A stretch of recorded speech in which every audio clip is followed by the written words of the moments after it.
Hello and welcome to News Center. I'm Parikshit Luthra. The CBI arrested former ICICI Bank MD and CEO Chanda Kochhar, her husband Deepak Kochhar, and Videocon Group Chairman Venugopal Dhoot over the last 3 days for their role in the alleged ICICI Bank Videocon loan fraud case. The agency had named the Kochhars and Dhoot in an FIR way back on 23rd January 2019, alleging that ICICI Bank had sanctioned loans worth 3,250 crores to Venugopal Dhoot-led Videocon Industries in contravention of norms. Chanda Kochhar was a member of the committee which sanctioned these loans. The CBI also alleged that as a quid pro quo, Dhoot invested 64 crores in New Power Renewables, a company founded and headed by Deepak Kochhar, Chanda Kochhar's husband. So this is why the background also, as a result of which the CBI has made these arrests.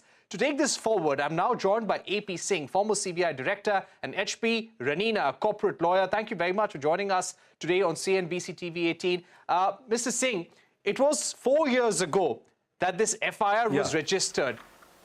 Is the arrest at this stage justified? How will the CBI explain the delay in registration of FIR and now making these arrests? No, I don't think there was any delay in the registration of the FIR because they conducted a preliminary inquiry. Delay in arrest, sir. And after that, they registered the Now the arrest, yes, you could say that the arrests were delayed. The CBI says that these two were not cooperating in the investigation.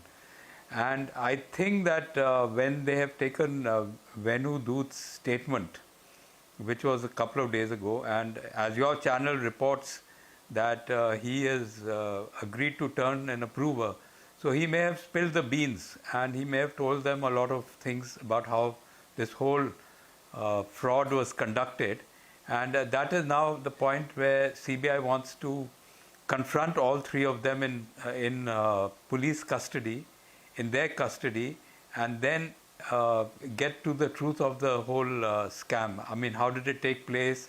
Was it a conspiracy? Who all were involved?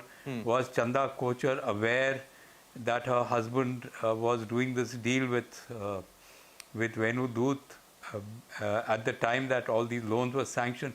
So all these questions will now have to be asked between all three of them. They'll have to be confronted, and then they will probably come to some logical conclusions. So I think the trigger point probably is the interrogation of Mr. Dhoot. That has escalated this whole situation. All right. You feel that it is the turning of approver or offering to be an approver in the case by Venugopal Dhoot, which has changed things in this case. Mr. Ranina, to get you in at this stage, when it comes to the question of undue influence, in the FIR registered on 23rd January 2019 against Chanda Kochhar, against Venugopal Dhoot, Deepak Kochhar and others, the CBI said that Chanda Kochhar, as MD and CEO, as a member of the sanctioning committee, used her influence, abused her position to make sure that these loans were granted to Venugopal Dhoot-led Videocon Industries in violation of banking laws, in violation of RBI guidelines and the credit policy of the bank. But will the CBI not have to explain how she was able to do all of this alone? If she was a member of the sanctioning committee, was she able to influence all the senior bankers on that committee? Will that be a tough question that the CBI will have to answer? You're right that members of the committee are equally responsible. But possibly they may take a stand that they were under the influence of Chanda Kochhar, she being the head of the bank at that stage. And therefore, in that sense, they acted by her advice or by her guidance or by her suggestions. So certainly the others will also have to answer CBI as to why did they agree. And they could have certainly, as a group, overruled the suggestions, if any, made by Chanda Kochhar. Therefore, they will have to answer. But therefore, we'll have to see what exactly has transpired, whether they also will come out and make a clean breast of what has happened, we'll have to wait and see. So certainly the interrogation will now start, and it will extend to the other persons who are in the committee as well. Right. Mr. AP Singh, coming to you, do you feel this whole point, allegation of undue influence, allegation of abuse of power, has this been explained thoroughly? This point on how Chanda Kochhar was able to influence the entire committee, and at this stage, after 4 years of registration of FIR, can non-cooperation be a strong ground for arrest? See, if you look at the facts, Dhoot and Deepak Kochhar set up a company at a paid-up capital of 5 lakhs. Then suddenly, a year later, 300 crores is sanctioned by ICICI Bank. And the next day, 64 crores are given to this company. So there is obviously a quid pro quo, on face value. Now, somebody has to explain that. That was Chanda Kochhar in knowledge. Did she know that her husband's company is getting the 64 crores from Mr. Dhoot? That is one point. Then secondly, if you see later, 50% of this company is bought by some Mauritius entity in 2016 or 2017. Now, who are these? Who is this 50%? CBI will have to find out. Is this round tripping? Is the money coming back to India? Is it the same people, or is there somebody else who's investing in this company? So all these facts I don't think have come out yet. They will come out, and when you become an approver, you admit your guilt. You're not a witness. You're not just saying that I heard this and I saw this happening. You have to say I was complicit. Only then you can become an approver. So you have to go to court and admit that you are guilty of a crime. So Dhoot's statement, obviously he has said, if what your channel is reporting is correct, that he is offering to turn approver, then he has obviously committed himself that he has committed a crime along with these people, and he must be explaining how the whole thing was done. And that is the reason why they have been arrested, and now they are being interrogated together.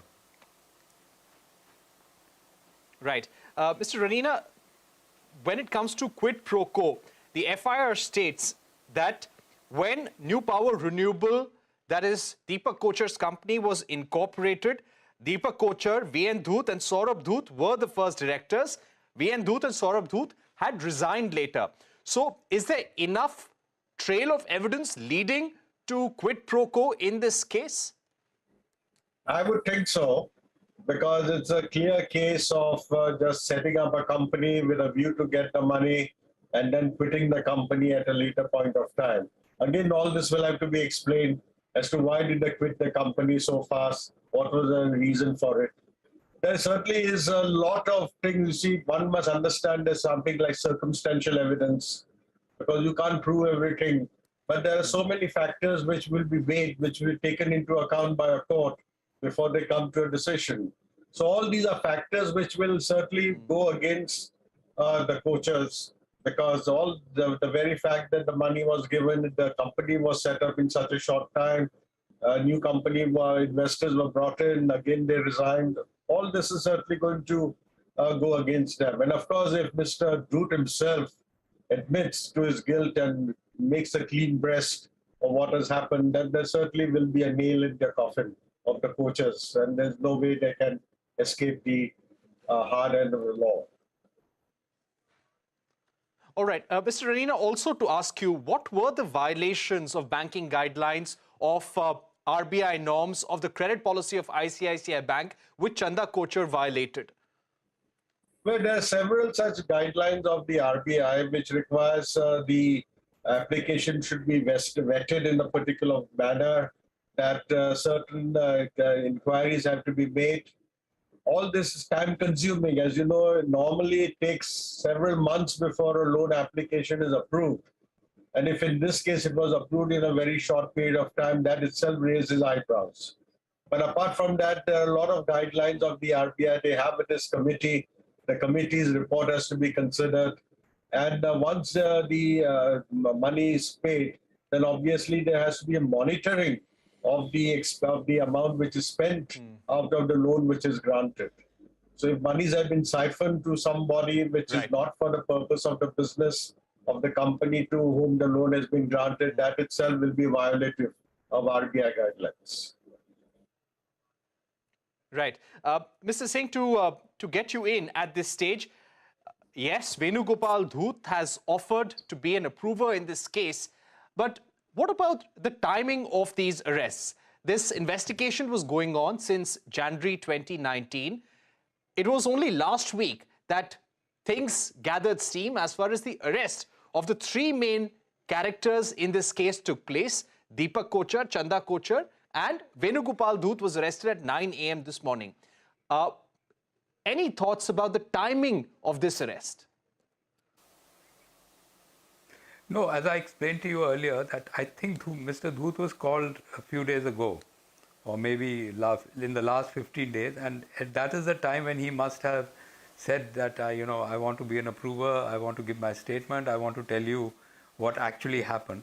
And once he said that, then they had to call these people, and they plan a custodial interrogation, means in police custody, and confront all three of them to find out who is telling the truth and what are the actual facts. So I think that has probably triggered off these arrests. That is my assessment of the situation. Right, Mr. Singh.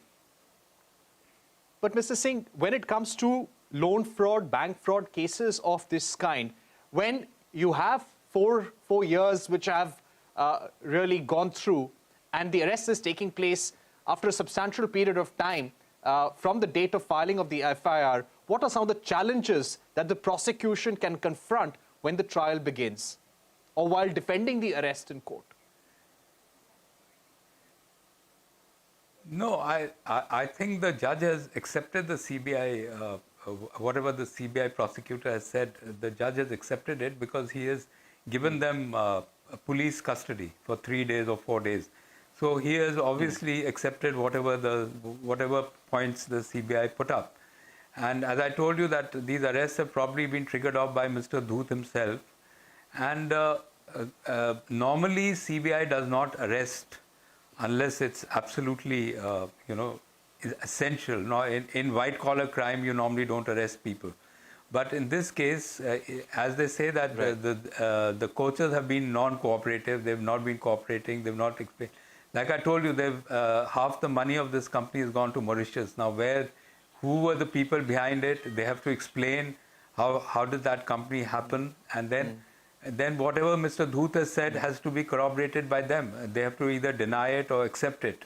And if they deny it, then Mr. Dhoot will probably have to produce some evidence to say that the Kochhars are not telling the truth and are not cooperating with the investigation.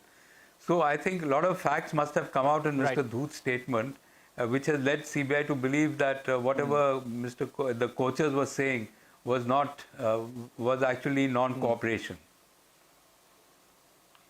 Right. My final question, Mr. Ranina, when it comes to the defense of the Kochhars, of Venugopal Dhoot, what is the plea that they can take? And if there is one aspect which could be challenging for the CBI in the days to come to prove in court, what would that be? Very briefly, sir, we've run out of time. Well, I don't know the facts, but obviously their lawyers will advise them based on the facts which are revealed by the Kochhars and by Dhoot. But obviously the one challenge will be to prove, and that is a challenge in every case, to prove the guilt. And CBI will have to prove the guilt. The fact that there was a delay in arresting them, I don't think is very relevant. The crux of the matter is to ultimately prove the guilt of the parties concerned. And then the court will decide and take a final view. All right. Mr. Ranina, Mr. AP Singh, thank you very much for joining us, putting the arrest of Chanda Kochhar, Deepak Kochhar and Venugopal Dhoot in the ICICI Bank Videocon loan irregularity case for us. This is a story that we'll continue to track very, very closely. We're heading into a short break. But coming up, the government looks at significant fiscal savings as it allows the PM Kisan Anna Yojana to sunset, approves the provision of free food grain under National Food Security Act for a period of 1 year. A special discussion with former Agriculture Secretary Siraj Hussain when we are back.